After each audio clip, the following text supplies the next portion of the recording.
Secretary, আমি কারোর নাম বলতে চাই না, আমার মুখকে অপবিত্র করতে চাই না, আমার সমস্ত কুলানদের নাম বলতে চাই না।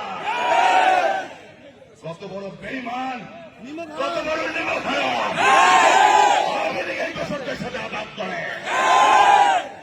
2018 সালে আমার নেতা ভারপ্রাপ্ত চেয়ারম্যান জনাব তারেক রহমানের প্রতি কৃতজ্ঞতা জানাই। 18 সালেও আমাকে উনি নির্বাচন করার জন্য আমাকে পাঠিয়েছেন। আমি ভোট করতে পারি নাই, আওয়ামী লীগ আমাকে ভোট করতে দেয় নাই, ভোট করার সুযোগ দেয় নাই, একটা পোস্টার লাগাইতে দেয় নাই, আমার বাসায় আবদ্ধ করে রাখা হয়েছে।